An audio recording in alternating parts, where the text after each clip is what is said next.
Hey, my name is Daniel. I'm 41. At 2 a.m. on a Tuesday, she knocked on my door soaking wet from the rain.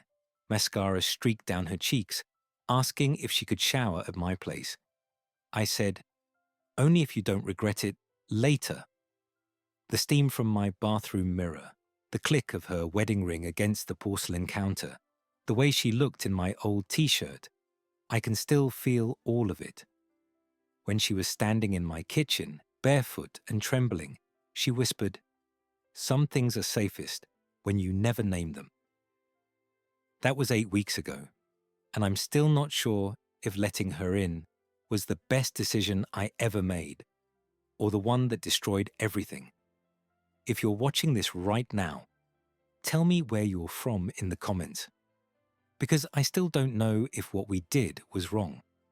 I never thought I'd be the kind of guy who'd let a married woman into his house at 2 in the morning. But when Eleanor knocked on my door that rainy Tuesday, soaking wet with mascara streaking down her cheeks, I didn't even hesitate. My name's Daniel. I'm 41, recently divorced, and I design houses for people who can afford to dream bigger than I ever could. I live in a quiet cul-de-sac where every lawn is perfect and every marriage looks happy from the outside. Eleanor Masters lived directly across from me, in a house worth more than I'd make in 10 years. I'd been her architect once, 3 years ago, when she wanted to renovate their sunroom. Professional meetings turned into long conversations about light and space and the way a room should feel. She had opinions about everything, strong ones, and she wasn't afraid to challenge my ideas. Most clients just nodded and wrote checks. Eleanor made me think, but that was business. This was something else entirely. The rain had been coming down hard for hours when my phone buzzed on the nightstand. 2:01 a.m. The text was just 2 words. "Are you awake?" I sat up in bed, staring at her name on my screen. Eleanor never texted me. We barely spoke anymore, just polite waves when we happened to be outside at the same time. Before I could answer, there was a soft knock on my front door. I threw on jeans and a t-shirt and padded downstairs. Through the peephole, I could see her standing under my porch light, arms wrapped around herself, shivering. Her usually perfect blonde hair was plastered to her head, and her expensive white blouse was nearly transparent from the rain. I opened the door. "I'm sorry," she said immediately, voice barely above a whisper. "I know I shouldn't be here. What happened?" She looked back toward her house, then at me. Could I use your shower? Mine's broken and Greg's." She trailed off, not finishing the sentence. Greg was her husband. 52, successful, the kind of man who wore suits on weekends and answered phone calls during family dinners. I'd met him a few times during the renovation. He had a way of looking at you like he was calculating your worth. "Only if you don't regret it later," I said, stepping aside to let her in. She paused in my doorway, water dripping onto the hardwood. "I already regret most things I do. What's one more?" I handed her a towel from the linen closet. "Upstairs, first door on the right. There are clean clothes in the dresser if you need them." She nodded and disappeared up the stairs. A moment later, I heard the bathroom door close, then the sound of water running. I stood in my kitchen, heart pounding for reasons I couldn't quite name. Or maybe I could name them, and that was the problem. Eleanor had always affected me in ways I tried not to think about. During our meetings 3 years ago, I'd catch myself watching the way she moved through a room, the way she touched surfaces when she was thinking, the way she tilted her head when she disagreed with something I'd said. She was beautiful, but it wasn't just that. She was alive in a way that made everything around her seem more vivid. And she was married. Completely, utterly off limits. I made tea while she showered, Earl Grey with lemon, because I remembered that's what she'd ordered when we'd met at that cafe. to discuss the sunroom plans. My hands were shaking slightly as I arranged the cups on the counter. 20 minutes later, she came downstairs wearing one of my old college t-shirts and a pair of my sweatpants, both too big for her. Her hair was still damp, hanging loose around her shoulders. I'd never seen her without makeup before. She looked younger, more vulnerable. Better, I asked. Much. She accepted the tea I offered her, wrapping her fingers around the mug. Thank you for this, for not asking questions. I figure you'll tell me what you want to tell me. We sat at my kitchen table, the one I'd built myself when I moved in. The silence stretched between us, not uncomfortable exactly, but charged with something I couldn't identify. I had a fight with Greg, she said finally, about Lila, about money, about everything, really. He said some things, I said some things. She took a sip of tea. I just needed to get out of that house for a while. Lila was their daughter, 19, home from college for the weekend. Sweet kid, always polite when she saw me outside. The shower's really broken. Eleanor smiled, the first real smile I'd seen from her that night. No, that was just easier than explaining. So you walked over here in the rain because your light was on. Because you're the only person I know who doesn't sleep. She paused. Because I knew you wouldn't turn me away. She was right about that. The insomnia had been bad lately, worse since my divorce finalized 6 months ago. I spent a lot of nights at this kitchen table, working on designs or just staring out the window. And yes, sometimes I watched the lights in her house, wondering if she was having trouble sleeping too. I see you sometimes, she continued, as if reading my thoughts. Late at night, moving around. Down here. It's comforting, I guess, knowing someone else is awake. Before I could respond, headlights swept across my blinds. We both froze as a car moved slowly down the street, engine barely audible over the rain. Eleanor's hand shot across the table, covering mine. Her fingers were cold, and I could feel her wedding ring against my skin. What if it's Greg? She whispered. We sat perfectly still, listening. The car paused in front of my house for what felt like forever, then continued down the street. Probably just Mr. Highland, the elderly neighbor who walked his dog at all hours. Eleanor didn't pull her hand away. This is crazy, she said softly. I shouldn't be here. But you are. But I am. We looked at each other across the small table. Her eyes were grey-green, like sea glass, and in the dim kitchen light, they seemed to hold secrets I wasn't sure I wanted to know. Daniel, she said, and the way she said my name made something shift in my chest. Can I ask you something? After your divorce, do you ever feel like you're disappearing? Like you're going through the motions of a life, but you're not actually living it? I knew exactly what she meant. Every day. I thought it would get easier. Marriage, I mean. 20 years. And I thought by now we'd have figured it out. But some days I feel more like a stranger in my own life than I did when I was 20.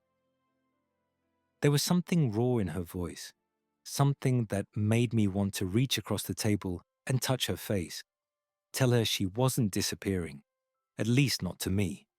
Instead, I said, "What would make you feel alive again?" She was quiet for a long time. Then she stood up, walked to my kitchen window, and looked out at her house. Most of the windows were dark except for one upstairs.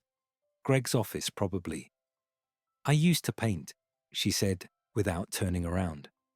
Before Lila, before Greg made partner, before we moved to this neighborhood where everything has to be perfect, I had this tiny studio apartment and I'd stay up all night working on these huge canvases that barely fit through the door. What did you paint? Everything. Nothing. Whatever I was feeling. She touched the window glass with her fingertips. Greg says it's a waste of time. Says I have everything I need to be happy. What do you think? I think happiness and having everything aren't the same thing. She turned back to me, and something had changed in her expression. The vulnerability was still there, but there was something else now. A kind of reckless honesty that made my breath catch. I think about you sometimes, she said. Is that terrible? The question hung in the air between us, like a confession waiting to be answered. Eleanor, I know all the reasons why it's wrong, but when I saw your light tonight, when I was standing in my driveway in the rain, all I could think was that I wanted to feel like myself again, even if it was just for an hour. She walked back to the table, but didn't sit down. Instead, she stood close enough that I could smell the gardenia perfume she wore, faint now, but still there. When I was in your shower, she said quietly, I took off my wedding ring. I set it on the counter, and for 5 minutes, I pretended I was someone else, someone who could make choices that weren't safe.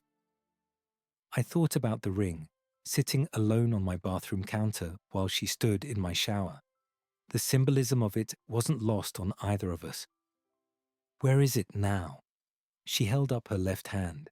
The ring was back in place, but something about the way she wore it now seemed different, like it was a costume piece rather than a promise.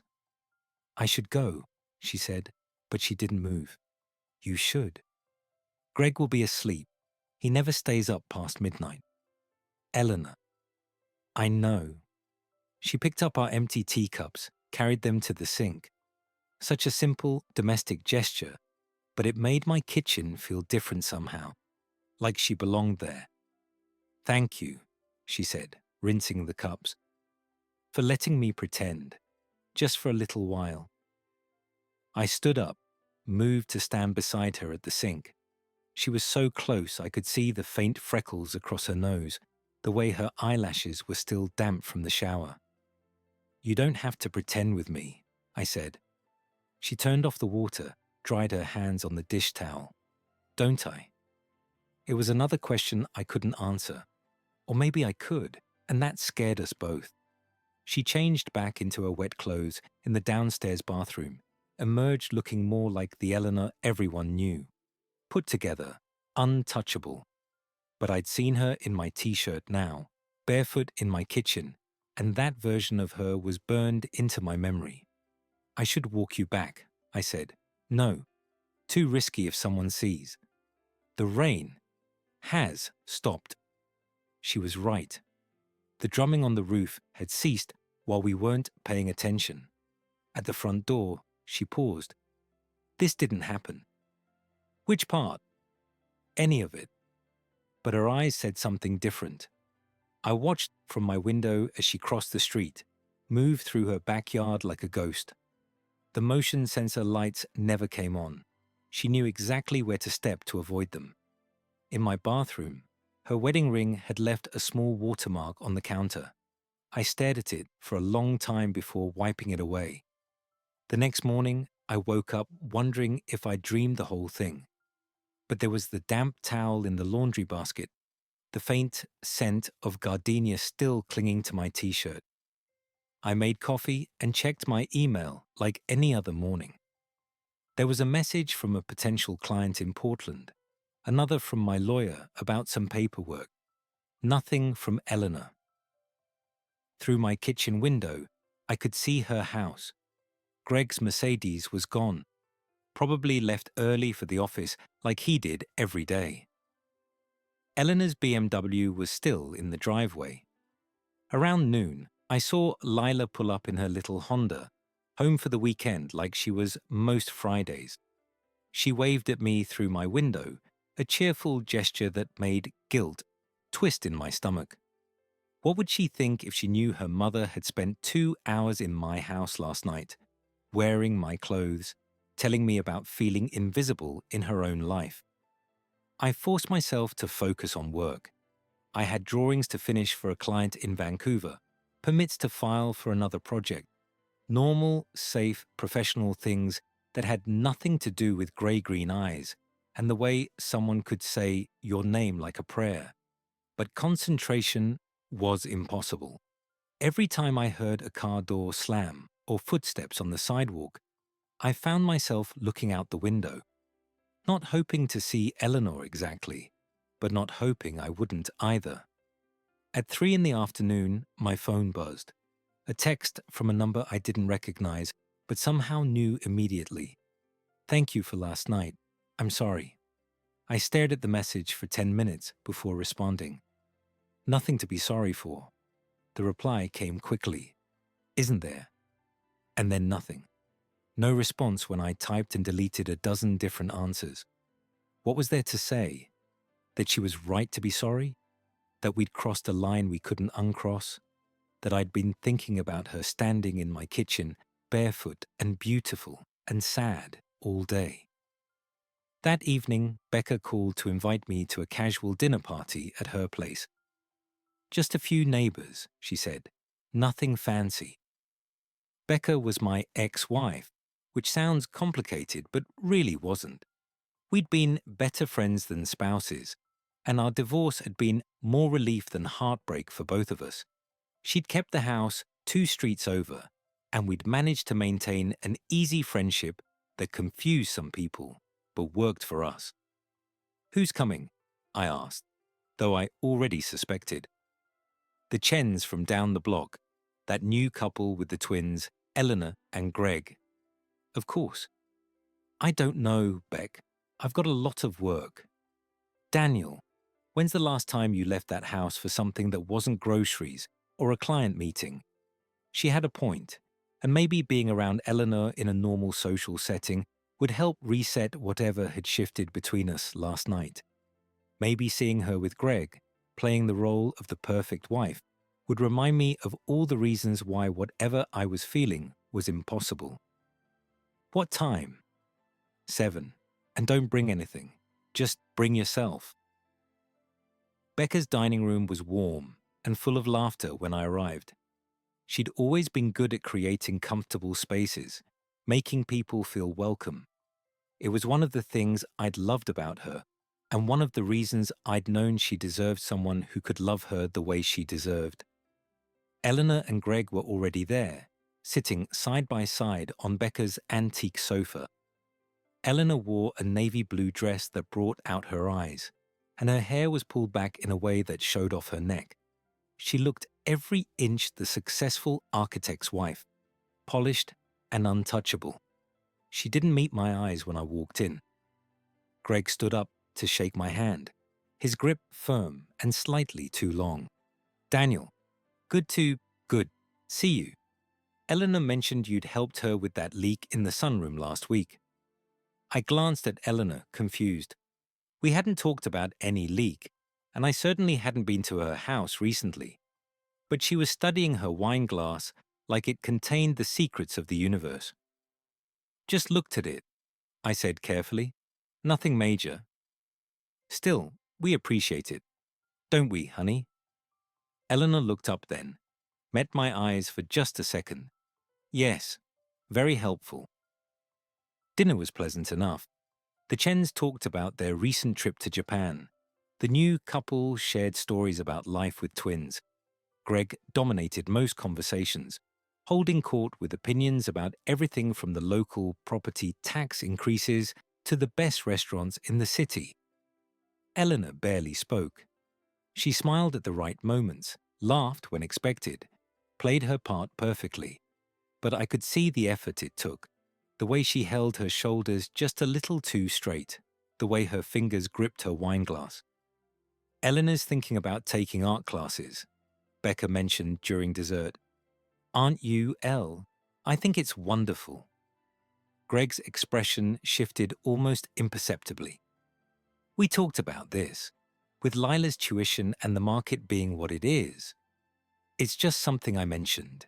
Eleanor interrupted quickly. Nothing serious. But I remembered what she'd told me about painting, about staying up all night, working on canvases too big for her door. The way her whole face had changed when she talked about it. There are some excellent programs at the community college, I said. Very affordable. Greg's attention turned to me, sharp and calculating. Do you paint, Daniel? No, but I work with a lot of artists. Collaboration is part of architecture. I see. He didn't sound convinced. And how did you know Eleanor was interested in art? The question hung in the air like an accusation. Eleanor went very still beside him. She mentioned it during the sunroom consultation years ago. It wasn't entirely a lie. We had talked about art during our professional meetings, about how natural light could transform a space, about the way rooms should feel rather than just look. Greg nodded slowly, but his eyes stayed on me a beat too long. After dinner, people drifted to the living room for coffee and more wine. I found myself on Becca's back deck, getting some air and trying to shake the feeling that Greg suspected something he had no reason to suspect. You're quiet tonight. I turned to find Eleanor standing in the doorway, backlit by the warm light from inside. Just tired. She stepped onto the deck, closing the sliding door behind her. We were alone for the first time since last night, and the awareness of it hummed between us. You shouldn't have said that about the art classes. Why not? If it's something you want. It's not about what I want. She moved to the deck railing, put her hands on it like she needed something solid to hold on to. Greg doesn't like it when I get ideas. Ideas about art. Ideas about anything that doesn't fit his plan for our life. I joined her at the railing. Becca's backyard was peaceful in the evening light, nothing like the tension crackling between Eleanor and me. What's his plan? Perfect wife, perfect house, perfect family. Everything exactly as it should be. She turned to look at me. No messy feelings, no inconvenient desires. No staying up all night because you can't stop thinking about something you shouldn't want. The last part was barely a whisper, but I heard it clearly. Eleanor, I know this is impossible. She looked back toward the house, where we could see Greg through the window, gesturing as he told some story to the other guests. But last night, when I was in your kitchen, I felt like myself for the first time in years, and I can't stop thinking about that. Neither can I. It was an admission I hadn't planned to make, but it was the truth. I'd been thinking about her hands wrapped around the tea mug, the way she'd looked in my old t-shirt, the vulnerability in her voice when she talked about feeling invisible. This is dangerous, she said. I know. If Greg suspected anything, he doesn't he? Did you see the way he looked at you tonight? I had seen it. The calculation, the subtle hostility. Greg Masters was successful because he paid attention to details, noticed when things didn't fit his expectations. Maybe we should. I started to say we should stay away from each other, but Eleanor shook her head. Don't. Don't say we should be smart or careful or any of the things we already know. She turned to face me fully, and in the dim light her eyes looked almost silver. Just don't say anything at all. The sliding door opened behind us. There you are. Greg's voice cut through the evening air. Ready to head home, honey. Early day tomorrow. Eleanor stepped away from me, the spell broken. Of course. They said their goodbyes, Eleanor's hand clasped firmly in Greg's as they thanked Becca for dinner. She didn't look at me again, but as they walked down the driveway, I saw her glance back once, quickly, toward where I stood on the deck. Later, helping Becca clean up, she gave me one of her looks, the kind that said she knew me too well for my own good. Everything okay with you tonight? You seemed tense. Just work stuff. Uh-huh. She stacked plates in the dishwasher with efficient movements. Eleanor seemed a little off too. Marriage troubles, maybe. I kept my expression neutral. Why would you say that? I don't know. Just a feeling. She's been different lately. More, I can't put my finger on it. I dried the wine glasses she handed me, focusing on the task instead of the uncomfortable direction of the conversation. Be careful, Daniel. I looked up, surprised. What? I know that look, the way you were watching her tonight. Becca's voice was gentle but serious. Eleanor's my best friend, and well, you're important to me too. Just be careful. I wanted to deny it, to tell her she was imagining things, but Becca had always been able to see right through me. Nothing's happening, I said instead. I know, but something could, and that would complicate a lot of lives. She was right, of course. But as I walked home through the quiet neighborhood, past Eleanor's house where most of the lights were now off, I couldn't shake the memory of her voice on the deck. I felt like myself for the first time in years. Some feelings I was learning were stronger than logic, stronger than caution, stronger than all the very good reasons why they were impossible. In my kitchen, I made tea out of habit and sat at the table where Eleanor had sat less than 24 hours ago. Through my window, I could see one light still on in her house, the upstairs office where Greg probably worked late into the night, managing his perfect life with spreadsheets and schedules. But Eleanor's bedroom was dark. I wondered if she was lying awake, thinking about dangerous things, thinking about moments when she felt like herself, thinking about me. Looking back now, I think the real trouble started with the scarf. It was 3 days after Becca's dinner party, and I hadn't heard from Eleanor since that whispered conversation on the deck. Part of me was relieved. Maybe we'd both come to our senses, realized that whatever was happening between us needed to stop before it went any further. But another part of me, the part I tried not to listen to, missed her. Missed the way she'd looked in my kitchen that night, unguarded and real in a way I'd never seen before. I was working in my home office when the rain started again, not the heavy downpour from earlier in the week, but a steady drizzle that turned everything grey and made the afternoon feel like evening. Through my window, I could see Eleanor in her garden, tending to the late-season roses that bordered her property.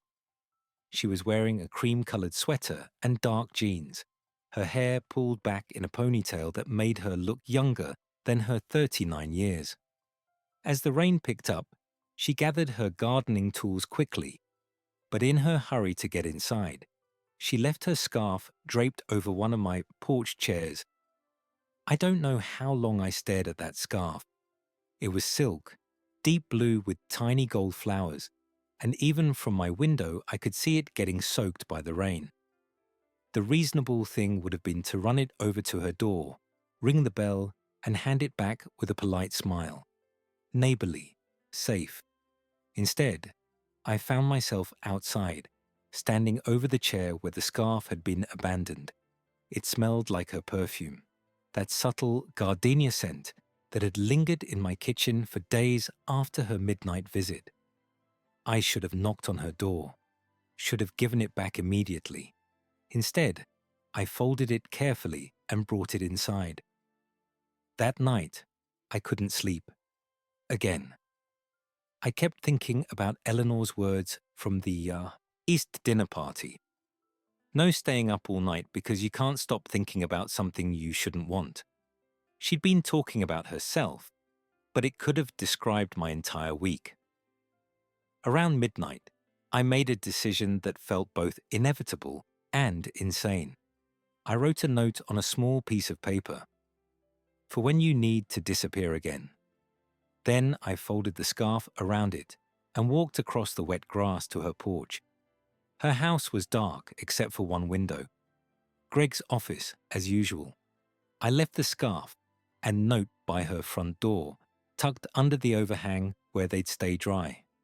As I walked back to my house, I heard the soft sound of a door opening behind me. I didn't turn around, but I felt her watching me cross the yard. When I reached my own porch, I looked back. Eleanor stood in her doorway, the scarf in her hands, reading my note by the dim porch light. She looked up, met my eyes across the dark space between our houses. Then she did something that made my heart skip. She flicked her porch light off and on twice. A signal, an acknowledgement, an answer to a question I hadn't quite asked. The next few days passed in a strange, suspended animation. We didn't speak, didn't text, didn't even wave when we happened to be outside at the same time. But there was an awareness between us now, a current of electricity that hummed beneath the surface of our ordinary lives. I found myself checking my phone constantly, hoping for a message, looking out my window more often than necessary, working in my front yard when I had no real reason to be there, just in case she came outside. On Sunday afternoon, Lila came by with a plate of cookies. "Mom wanted to thank you for helping with the sunroom leak," she said, holding out a plate covered with foil. "She said you wouldn't take any payment." I hadn't helped with any leak, but I accepted the cookies with a smile. "Tell her it was no problem." Lila lingered on my doorstep, and I could see Eleanor in her peripheral vision, a combination of her mother's grace and her father's directness. "Can I ask you something, Mr. Morrison?" "Sure." "Is my mom okay? She's been different lately. Distracted, I guess. She forgets things, spaces out in the middle of conversations." Lila's brow furrowed with concern. "Dad thinks it's just stress, but I don't know. She seems sad." The question hit me like a punch to the chest. Of course Lila had noticed. Her mother was carrying around a secret that was changing everything about how she moved through the world. "Maybe she just needs something to look forward to," I said carefully. "Something that's just for her." "Like what?" I thought about Eleanor's face when she talked about painting, the way it had lit up with a kind of hungry hope. Has she ever mentioned wanting to take art classes? Lila's eyes widened. "How did you know? She used to paint when I was little. She was really good. Had this whole setup in the garage. But Dad made her get rid of it when we moved here. Said the garage was for cars, not hobbies." The casual cruelty of it made my jaw clench. Greg had systematically removed everything that made Eleanor feel alive, and she'd let him do it. Or maybe she hadn't had a choice. "Maybe you could encourage her to try again," I suggested. "The community college has some good programs." "I've been thinking about that, actually. Maybe for Christmas, I could sign her up for a class myself. Do you think she'd like that?" "I think she'd love it." Lila beamed at me. "Thanks, Mr. Morrison. You're good at understanding people." If only she knew how much I'd been thinking about understanding her mother. That evening, I got a text from an unknown number. "Thank you for understanding what she needs." It had to be Eleanor. Somehow she'd overheard my conversation with Lila, or maybe Lila had told her about our discussion. I stared at the message for a long time before responding. Everyone deserves something that makes them feel alive. Do they? Even if it's dangerous? The question hung on my screen like a challenge. We weren't talking about art classes anymore. "Especially then," I typed back. No response came, but I didn't expect one. We were having a conversation that couldn't be finished over text messages, couldn't be resolved with words at all. Monday brought the first real cold snap of the season. I was raking leaves in my front yard when Mr. Hyland approached with his ancient beagle, Winston. Mr. Hyland had lived in the neighborhood longer than anyone, and he had the sharp eyes and endless curiosity of someone with too much time on his hands. "Afternoon, Daniel," he said, letting Winston sniff around my mailbox. "Quite a bit of activity on the street lately." I kept raking. Oh, late night visitors, people coming and going at odd hours. His tone was conversational, but there was something pointed underneath it. Just want to make sure everyone's staying safe, you know? Neighborhood watch and all that. My rake paused mid-stroke. Have you seen something concerning? Well, now, that depends on how you define concerning. He adjusted his glasses, studying me. Saw someone walking around in the rain the other night. Small person, moving pretty purposefully. Looked like they knew where they were going. Eleanor. He'd seen Eleanor coming to my house. Probably just someone walking their dog, I said, forcing my voice to stay casual. Maybe, though they weren't with any dog that I could see. Mr. Hyland's smile was knowing. Just thought you should be aware. People notice things in a neighborhood like this. The warning was clear. Whatever was happening between Eleanor and me, we weren't as invisible as we thought. That afternoon, Eleanor texted again, "Can you meet me? Somewhere neutral." We agreed on the coffee shop, where we'd had our business meetings 3 years ago. It was 20 minutes outside our neighborhood, far enough away that we wouldn't run into anyone we knew. I got there first, chose a corner table where we could talk without being overheard. Eleanor arrived 10 minutes later, looking nervous and beautiful in a way that made my chest ache. "I can't stop thinking about that night," she said without preamble, sliding into the seat across from me. "In your kitchen, the way it felt to be honest about something for once." Eleanor. I know all the reasons why this is impossible. I've made a list, actually. Want to hear it? I didn't, but I nodded anyway. I'm married. You're my daughter's friend. You're Becca's ex-husband. I'm older than you. We live across the street from each other. Greg would destroy us both if he found out. My whole life would explode. She paused, took a shaky breath. Did I miss anything? The age difference isn't that big, I said, which wasn't the point, and we both knew it. Daniel. She reached across the table, her fingers barely touching mine. I need you to tell me to walk away. I need you to be the responsible one here, because I don't think I can be. Looking into her eyes, seeing the conflict and hope and fear there, I knew I should say exactly what she was asking for. I should tell her we were both adults who could recognize an impossible situation and walk away before anyone got hurt. Instead, I turned my hand palm up, let her fingers intertwine with mine. I can't, I said quietly. I should, but I can't. Why not? Because when you were in my kitchen that night, you weren't pretending to be someone else. You were just being yourself. And that person, I stopped, struggling for the right words. That person is worth knowing, worth the risk. Eleanor's eyes filled with tears she didn't let fall. You don't understand what you're saying, what this could cost us. I understand that you feel invisible in your own life. I understand that you light up when you talk about painting, and that you haven't touched a brush in years because someone convinced you it was a waste of time. I leaned closer, lowering my voice. I understand that you knocked on my door at 2 a.m. because you needed to feel real again, even if it was just for an hour.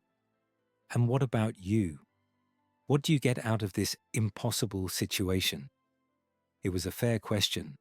What did I get out of falling for a married woman who lived across the street, whose husband already suspected something, whose best friend was my ex-wife? You make me want to be awake, I said. Not just insomnia awake, but actually present in my own life. When I'm with you, everything else stops feeling like I'm going through the motions. We sat in silence for a moment, hands still linked across the table, both of us understanding that we'd crossed another line we couldn't uncross. So what do we do now? Eleanor asked. I don't know, but I don't think I can pretend this isn't happening anymore. Neither can I. She squeezed my fingers once, then pulled her hand away. This is terrifying. The best things usually are. She almost smiled at that. When did you become such an optimist? About 5 days ago, when a woman showed up at my door in the rain and reminded me what it feels like to want something. This time she did smile. Real and bright and devastating. You're going to break my heart, aren't you? Probably, but you're going to break mine too. Is it worth it anyway? I thought about the way she'd looked in my t-shirt, barefoot in my kitchen, the way she talked about painting with such longing in her voice, the way she made me feel like I was finally living my life instead of just surviving it. Ask me in a few months. Eleanor left first, citing some errand she needed to run before Lila got home from class. I stayed at the coffee shop for another hour, trying to process what we'd just decided without actually deciding anything at all. When I finally got home, there was a car in my driveway that I didn't recognize. As I pulled in, Greg Masters got out of the driver's side. My blood went cold. Had he seen Eleanor leave the coffee shop? Did he know about our meetings? "Daniel," he said, walking over with his hand extended like we were old friends. "Hope you don't mind me stopping by unannounced." I shook his hand, noting the firm grip, the way he held eye contact just a little too long. "What can I do for you, Greg?" "I wanted to talk to you about Eleanor, about these art classes she's been mentioning." Relief flooded through me. This was about art classes, not midnight visits or coffee shop meetings. "Oh, Lila mentioned you thought it might be good for her mother to have a creative outlet." Greg's tone was measured, but I could hear the edge underneath. "I appreciate your concern for my wife's well-being, but I think you may have misunderstood the situation." "How so?" "Eleanor goes through phases: painting, pottery, photography. She gets excited about something new every few years, spends a fortune on supplies and classes, then loses interest and moves on to the next thing." He smiled, but it didn't reach his eyes. "It's just who she is. I've learned to save us both the disappointment by gently discouraging these flights of fancy." Everything about the way he talked about Eleanor, his wife, made me want to punch something. The condescension, the casual dismissal of her interests, the way he made her sound flighty and irresponsible. "Maybe this time would be different," I said carefully. "Maybe. But I know my wife better than anyone." The emphasis on my wife was deliberate, unmistakable. She's happiest when she has structure, routine. Too much freedom just makes her anxious. It was a lie, and we both knew it. Eleanor wasn't anxious about freedom. She was starving for it. "Well," I said, "it's ultimately her decision." Greg's smile sharpened. "Is it?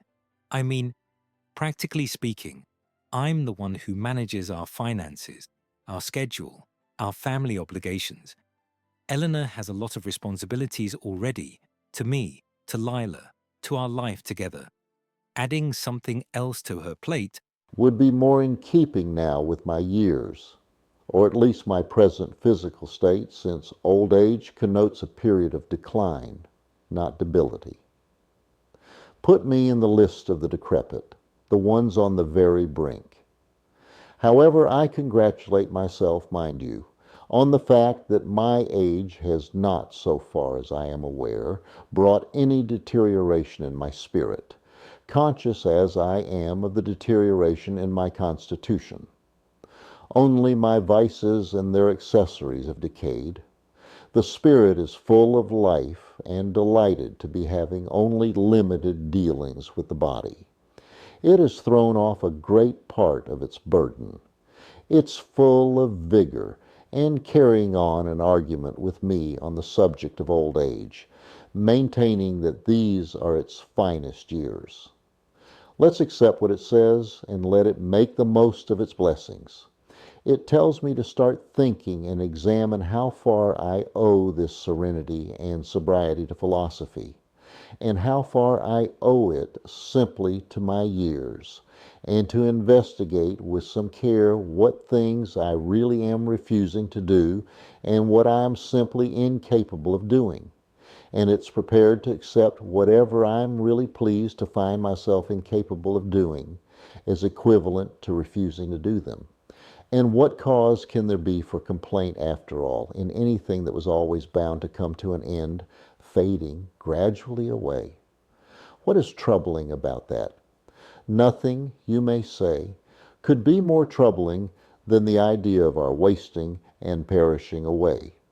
Melting out of existence, one may aptly call it, since we aren't struck down all of a sudden, but worn away, every day that passes diminishing in some degree our powers. Moving to one's end through nature's own gentle process of dissolution. Is there a better way of leaving life than that? Not because there's anything wrong with a sudden, violent departure, but because this gradual withdrawal is an easy route. Anyway, here's what I do.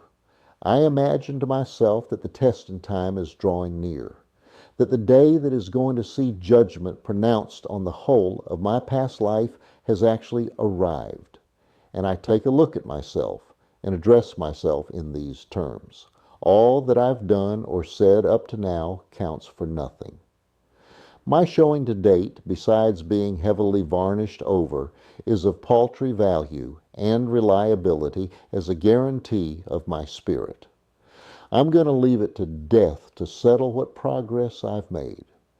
Without anxiety, then, I'm making ready for the day when the tricks and disguises will be put away, and I shall come to a verdict on myself, determining whether the courageous attitudes I adopt are really felt or just so many words, and whether or not the defiant challenges I've hurled at fortune have been mere pretense and pantomime. Away with the world's opinion of you. It's always unsettled and divided. Away with the pursuits that have occupied the whole of your life. Death is going to deliver the verdict in your case. Yes, all your debates and learned conferences, your scholarly talk, and